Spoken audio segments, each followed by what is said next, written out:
নমো ভদ্রকাল্যৈ নমো নিত্যং সরস্বত্যৈ নমো নমো বেদ বেদাঙ্গ বেদান্ত বিদ্যাস্থানেভ্যো এবচ এষ সচন্দন পুষ্প বিল্ল পত্রাঞ্জলি ওং সরস্বত্যৈ নমো সরস্বত্যৈ নমো সরস্বত্যৈ নমো। নমস্কার বন্ধুরা, সামনেই আসতে চলেছে মা সরস্বতীর পুজো।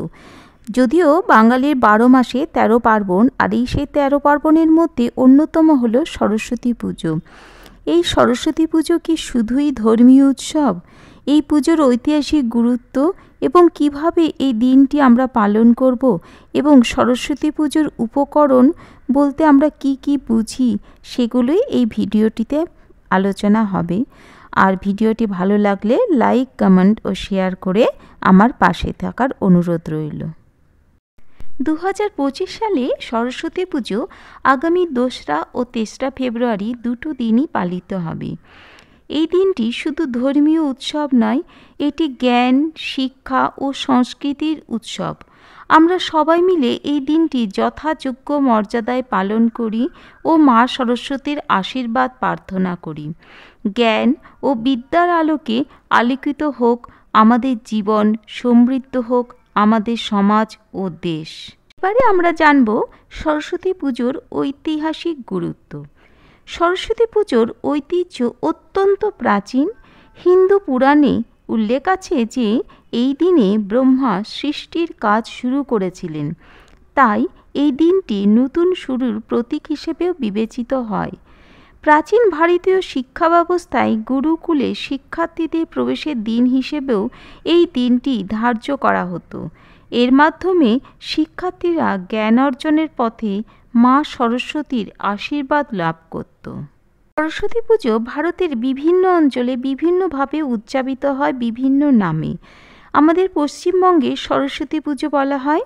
বিহার ও ঝাড়খণ্ডে এই পুজোকে বসন্ত পঞ্চমী নামে অভিহিত করা হয় এবং উত্তর ভারতে শ্রী পঞ্চমী বলা হয় এবং দক্ষিণ ভারতে আয়ুধ পুজো হিসেবে পূজিত হয়ে থাকে। বিশেষ করে শিক্ষার্থীদের জন্য সরস্বতী পুজোর দিনটি ভীষণ উল্লেখযোগ্য। দেবী সরস্বতীর আশীর্বাদ পেতে গেলে সঠিক সময়ে সঠিক মুহূর্ত মেনে পুজো দেওয়া আবশ্যক। এবছর অর্থাৎ কিনা 2025 সালে মাঘ মাসের পঞ্চমী তিথির শুভ সূচনা হচ্ছে 2রা ফেব্রুয়ারি সকাল 9টা 14 মিনিট থেকে এবং সমাপ্ত হচ্ছে 3রা ফেব্রুয়ারি 6টা 52 মিনিট। এরই মধ্যে 3 ঘন্টা সবচেয়ে শুভ মুহূর্ত। বৈদিক শাস্ত্র বলছে 2রা ফেব্রুয়ারি সকাল 9টা 14 মিনিট থেকে 12টা 35 মিনিট পর্যন্ত, অর্থাৎ এই 3 ঘন্টা 26 মিনিট সময় বসন্ত পঞ্চমীর অত্যন্ত শুভ মুহূর্ত। এই সময় দেবীর আরাধনা করলে শুভ ফল লাভ করা যায়। এবার আমরা জানব মা সরস্বতী পুজোর সামগ্রী বা উপকরণ। মা সরস্বতীর ছবি বা মূর্তি প্রথমত লাগবে, তারপরে লাগছে হলুদ গাঁদা ফুল, পলাশ ফুল, বেলপাতা, দূর্বা। আর গলায় মালার জন্য লাগছে সাদা মালা কিংবা বাসন্তী রঙের মালা।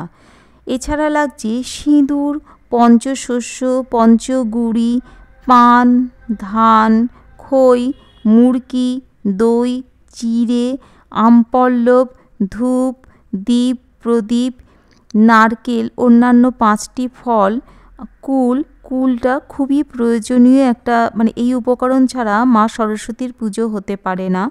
হলুদ, কুমকুম, চাল, মিষ্টি, দোয়াত ও খাগের কলম, আর একটি ভুজিতে চাল, ডাল, নুন, তেল, মশলা ও 5 রকমের সবজি থাকছে।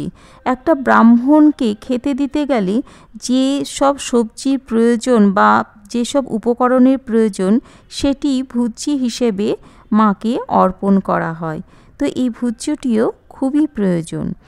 তো আমার ভিডিওটি ভালো লাগলে লাইক, কমেন্ট ও শেয়ার করে আমার পাশে থেকো। জয় মা সরস্বতী, জয় মা সরস্বতী, জয় মা সরস্বতী। সকলের মঙ্গল করো, সকলের ভালো করো। জয় মা।